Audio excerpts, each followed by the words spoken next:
Bir odada hiçbir şey yapmadan öylece durabiliyor musunuz? Telefon yok, sosyal medya yok, bilgisayar yok, kitap yok. Bir şeyler yiyip içmek, bir şeylerle oyalanmak yok. Öylece duruyorsunuz. Geçenlerde fizik tedavim sırasında böyle bir ortamda kaldım. Küçücük bir odada internet çekmiyor. Yüzüstü bir şekilde bir sedyede yatıyorum. Sırtımda elektrikli vakumlar, tensler ve hiçbir şey yapmadan yarım saat boyunca öylece durmak zorundaydım. Tabii bu durumu fırsat bilen zihnimde ağrılarımın da etkisiyle olumsuz düşünceler fır fır dönmeye ve beni bunaltmaya başladılar. Gittikçe yoğunlaştılar ve içim sıkılmaya başladı ki bir an durdum ve aptal adamı hatırladım. Aptal bir adam gibi olmak Taocu bir idealdir. Kavramı açıklamadan önce çok kısa Taoizm'den bahsedelim. Taoist felsefe binlerce yıl önce Antik Çin'de ortaya çıkmıştır ve ana eseri Lao Tzu tarafından yazıldığı düşünülen Tao Te Ching'dir. Tao, evrendeki tüm varlıkların ve olayların ana kaynağı. Varlığı doğuran yokluk, boşluk, yol gibi çevrilir. Ancak yapısı gereği tam anlamıyla anlanamaz ve tanımlanamaz. Her şey ondan gelir ve ona döner. Bu size biraz tanıdık geldi mi?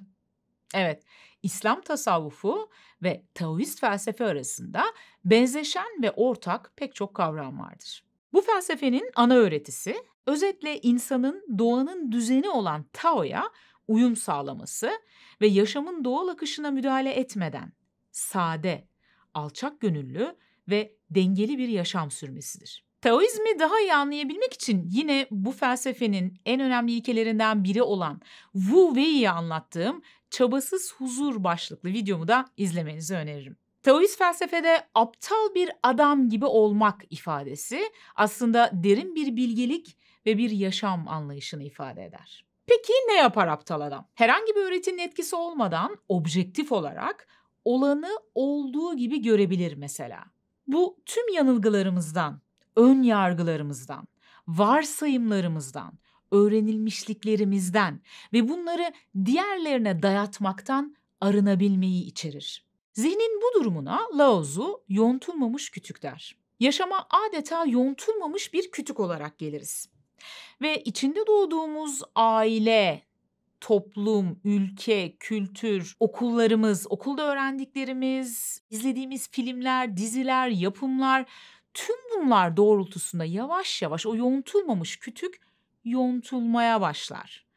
Aslında tüm bu süreçte zihnimizde kendimize ve hayata dair çeşitli şablonlar oluşturmaya başlarız. Ancak tüm bu öğrendiklerimiz sonucunda kafamızdaki şablonlar doğrultusunda artık ne kendimize ne de diğerlerine, çevreye yargısız, tarafsız bir şekilde bakamayız. Olanı olduğu gibi değil, olduğumuz gibi görürüz. Dış dünyayı ve kendimizi kafamızdaki yargılar, öğretilmişlikler, geçmiş yaralarımız ve beklentilerimiz doğrultusunda algılarız. Taoizm, toplumsal kurallar, statü ve zenginlik arayışının insanı doğasından uzaklaştırdığına inanır. Aptal bir adam gibi olmak, toplumun dayattığı normları reddederek kişinin kendi doğasına dönmesini ve özgürleşmesini ifade eder. Sade bir yaşam sürer aptal adam. Tüketim toplumunun ona dayattığı malın, mülkün neydi belirsiz standartların peşinde koşmaz. İhtiyacından fazlası için kendini tüketmez. Yontulurken öğrendiklerimiz sonucunda kendimizi ve diğerlerini de sürekli yargılarız. Kendimize ve diğerlerine dair sürekli beklentiler geliştiririz. Ve bu beklentilere ulaşamadığımızda ya da ulaşamadıklarında daha da yargılarız. Mükemmel olmayı, mükemmel olmasını bekleriz. Hem kendimizin hem de diğerlerinin. Oysa aptal adam kusurlarıyla barışmıştır. Çoğumuz olaylar bizce olması gerektiği gibi olmadığı zaman akışa müdahale etmeye çalışırız. Kontrolümüz dışındaki olaylara bile kafamızı takıp yaşamın akışına direnebiliriz. Bugün depresyon, anksiyete, OKB gibi pek çok sorunun altında aslında kişinin olanı olduğu gibi görememesi, algılayamaması, gördüğü zaman da kabullenememesi, buna direnmesi yatar. Depresyon, anksiyete, OKB gibi pek çok sorunda çoğumuz kendimizi, kendi hayatımızı, yaşamımızı, buradaki olayların akışını ve hatta kendi duygularımızı bile yargılıyoruz. O kadar yargılıyoruz ki bu duyguların yaşanmasına dahi müsaade etmiyoruz. Oysa iyileşmenin yolu bu duyguları yaşamaya izin vermek, bu duyguları fark etmek, bastırılanın, reddedilenin fark edilip, görülüp, hatta bunların ifade edilip şefkatle kabul edilmesinde yatar. Zihinlerimiz çoğu zaman ya geçmiştedir ya da gelecektedir. Oysa aptal bir adamın zihni basitçe şimdi ve buradadır. Şu an için gerekli olanı alır, gerisini bırakır, sırtına yük etmez. Düşünce ve duyguların içinde boğulmaz, kendini kaptırmaz. Bu düşünceler, bu duygular, bu boğucu hisler geldiğinde sadece onları yargısızca izler.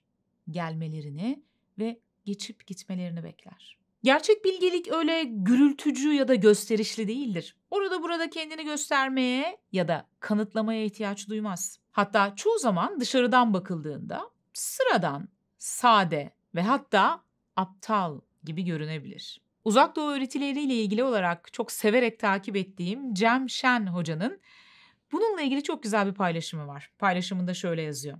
Güzel bir şey aptal bir adam gibi olmak.